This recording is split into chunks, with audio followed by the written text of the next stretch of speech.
अगर आपकी शादी बार बार टूट रही है तो रुकिए। खुद को दोष देने से पहले यह सुन लीजिए। हो सकता है आपके साथ कुछ गलत नहीं हो रहा, बल्कि आपको बार बार बचाया जा रहा हो। हाँ, बचाया जा रहा हो, क्योंकि हर रिश्ता जो बनता है वो आपके लिए सही नहीं होता, और हर रिश्ता जो टूटता है वह नुकसान नहीं होता। कभी सोचा है, हर बार आखिरी समय पर ही सब क्यों बिगड़ता है? जब सब कुछ ठीक होता है तभी अचानक कुछ ऐसा होता है जो सब खत्म कर देता है। यह सिर्फ संयोग नहीं है। गरुड़ पुराण में एक ऐसा रहस्य बताया गया है जो कहता है कि कुछ लोगों की शादी इसलिए नहीं होती क्योंकि अगर उनकी शादी हो गई तो उनकी पूरी जिंदगी बदल सकती है गलत दिशा में, और इसलिए उन्हें बार बार रोका जाता है। अगर आपकी जिंदगी में भी ऐसा कुछ हो रहा है तो ये वीडियो आपके लिए बहुत ही महत्वपूर्ण होने वाली है, क्योंकि आज आपको वह सच पता चलेगा जो शायद आपने इससे पहले कभी नहीं सुना होगा। नमस्कार दोस्तों, मैं हूँ रेणु त्रिपाठी।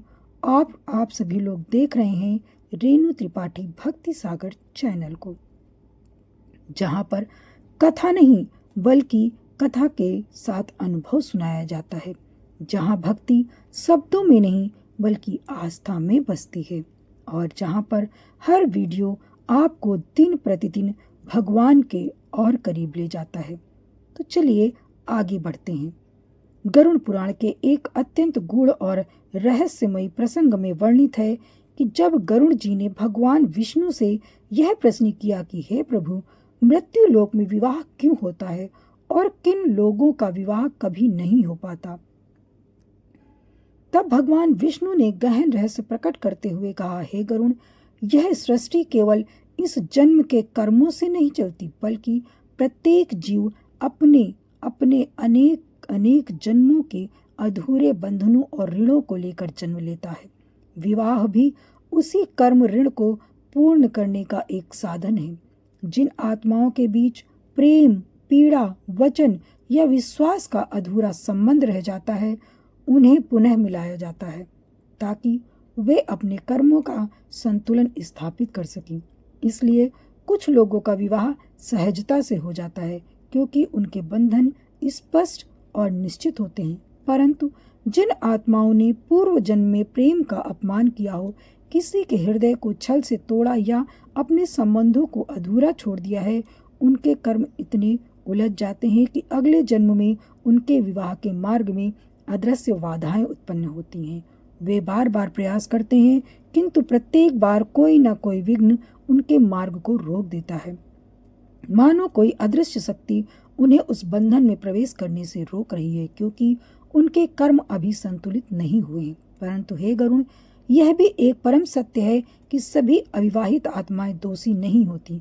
कुछ आत्माएं ऐसी भी होती हैं जिन्हें भगवान स्वयं सांसारिक बंधनों से दूर रखते हैं, क्योंकि उनका उद्देश्य भक्ति, तप और आत्मिक उन्नति होता है। अतः उनका विवाह न होना कोई अभिशाप नहीं बल्कि एक दिव्य निर्णय होता है, जिससे वे अपने उच्चतम मार्ग की ओर अग्रसर हो सकें। इसलिए मनुष्य को यह समझना चाहिए कि विवाह होना या न होना केवल भाग्य नहीं बल्कि उनके कर्मों और ईश्वर की सूक्ष्म योजना का परिणाम है।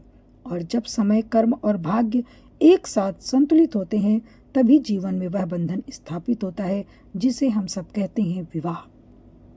इसलिए हे मनुष्य, अपने जीवन में विवाह हो या न हो, इसे अपनी कमी या असफलता समझकर स्वयं को दोष मत दो, क्योंकि जो बंधन तुम्हें नहीं मिला वह किसी भी गहरे कारण से ही तुमसे दूर रखा गया है। कभी कभी ईश्वर तुम्हें उस मार्ग से बचा लेते हैं जहां तुम्हारा हृदय टूट सकता था, और जिसे तुम अपना दुर्भाग्य समझते हो वही तुम्हारे जीवन की सबसे बड़ी रक्षा होती है। तो याद रखिए, हर आत्मा का मार्ग अलग होता है। किसी को संबंधों के माध्यम से सीखना होता है तो किसी को अकेले रहकर अपने भीतर की शक्ति को पहचानना होता है। यदि आपके जीवन में बार बार संबंध बनकर टूट जाते हैं तो निराश बिल्कुल भी नहीं होना है। यह संकेत है कि आपकी आत्मा अभी किसी और सत्य को समझने के लिए आत्मा आपको तैयार कर रही है। अपने कर्मों को शुद्ध करिए, अपने मन को शांत रखिए और उस ईश्वर पर विश्वास रखिए जो बिना दिखाई दिए भी हर क्षण आपके साथ आपको सही दिशा में ले जाता है, क्योंकि जो आपके लिए वास्तव में निर्धारित है वह आपसे कभी दूर नहीं जाएगा और जब सही समय आएगा तो वही बंधन आपके जीवन में प्रवेश करेगा जो आपके आत्मिक और जीवनिक संतुलन के लिए आवश्यक होगा। अतः हे गरुण, भगवान विष्णु ने कहा, जब मनुष्य अपने जीवन में बार बार टूटते हुए संबंधों से दुखी होकर स्वयं को दोष देता है, तब वह इस गूढ़ सत्य को नहीं समझ पाता कि उसके जीवन में जो कुछ भी हो रहा है वह उसके कर्मों का ही प्रतिबिंब है और ईश्वर की एक सूक्ष्म योजना का भाग है। इसलिए हे मनुष्य, निराश मत हो, क्योंकि जो संबंध तुमसे दूर हो गए हैं वे तुम्हारे लिए थे ही नहीं, और जो तुम्हारे लिए बना है वह समय आने पर स्वयं तुम्हारे जीवन में प्रवेश करेगा। बस अपने कर्मों को शुद्ध रखो और ईश्वर पर विश्वास बनाए रखो, क्योंकि वही तुम्हें सही मार्ग पर ले जा रहे हैं। यदि यह गूढ़ रहस्य और यह जानकारी आपके हृदय को स्पर्श कर गई हो तो इस ज्ञान को केवल अपने तक सीमित मत रखिए। इस वीडियो को लाइक कीजिए और इस सत्य का सम्मान कीजिए। कमेंट्स में जय श्री हरि लिखकर अपनी श्रद्धा को प्रकट कीजिए। इस जानकारी को अपने प्रियजनों के साथ, अपने मित्रों के साथ, अपने सहयोगियों के साथ शेयर कीजिए ताकि वे भी इस रहस्य को समझ सकें। और ऐसे ही गहरे और अनसुने पौराणिक रहस्यों को सुनने के लिए रेणु त्रिपाठी भक्ति सागर चैनल को सब्सक्राइब करना बिल्कुल भी मत भूलिए। बेल आइकन को जरूर प्रेस कीजिए जिससे आने वाली वीडियो का नोटिफिकेशन सबसे पहले आप तक पहुंचे, क्योंकि यहाँ केवल कथाएं नहीं बल्कि जीवन की दिशा बदल देने वाले सत्य भी प्रकट किए जाते हैं। आप सभी को बहुत बहुत धन्यवाद।